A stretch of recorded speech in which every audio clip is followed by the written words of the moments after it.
yesterday about various MPs about attitudes towards expenses, really. And I wonder if I could just get a couple of words with you. Yeah. You defended Maria Miller a couple of days ago. Do you believe that she shouldn't have resigned this morning? Oh no. There are two aspects to this, really. I mean, first of all, I don't claim expenses, so I feel like I can comment on it. But I don't. I think there are two aspects to this. The Standards Commissioner found, we've just done an interview on this, that Maria Miller had not misclaimed expenses. That's quite important in terms of justice in the UK, because if she was a member of the public in court, that is quite an important point. The wording in the report says she has not misclaimed expenses. That's very important. And I do think there are two elements to this.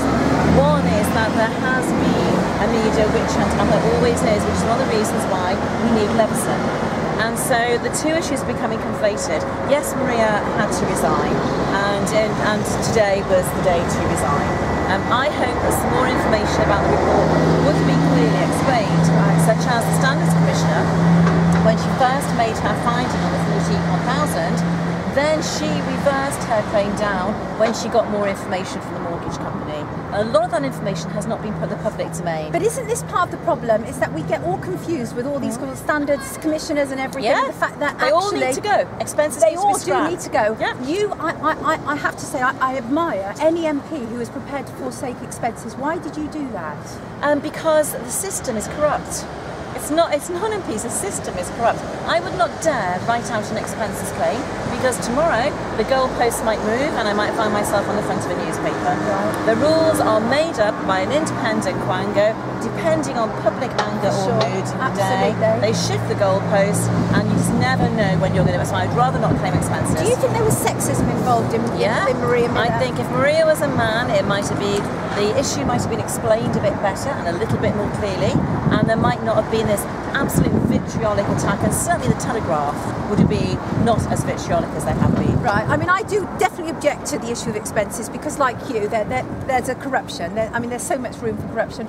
I truly believe that actually we should immediately scrap the second home allowance anyway. Yeah. And I do truly believe that we should have buildings like this. But that won't happen. But do you think? Can't for security reasons. I know an ex-nurse, and I said their secret that there should be a nurse's home type building until the head of security contacted me in the House of Commons. It's not a good idea saying that, because do you think it's a good idea to have 650 MPs in one place? And I went, but we do though, don't we? No, we do, but he says there's protection there. We do. Yeah, and I said, okay, maybe not. But what I do think, as I've just said to ITV, is that Parliament should say, right, we sit 100 nights a year, 200 nights a year, a travel lodge costs £60 a night, that times 200, there it is. If you want to stay in an expensive hotel, fine, but there's your money towards it as a travel lodge. But there is too much scope for corruption, isn't there? And just one final thing, go back to the sexism thing, which really interests me. We've got to vote in a minute. All right, just 2 seconds, and that is, I don't necessarily agree with what you say about Maria Miller. I think she absolutely had to go, and I think that if it had actually been somebody on benefits, they'd have been banged up a long time ago by now. Because there is one rule for one and one rule for the other. But legally, no. Legally, she's not committed anything. That's illegal. According to rules made in the House, though.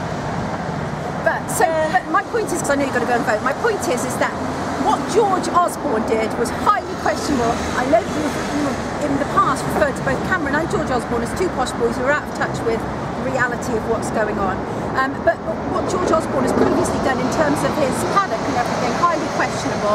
Do you have any comment to make on that? I don't even know about it. Right, I'll take this though, that if Catherine Hudson decided to apply the rules she's just applied to Maria to all the MPs in the House of Commons who were there before 2010 and had a mortgage, most of them would be in Maria Miller's position today. Okay, thank you for your time. You're welcome. Take care.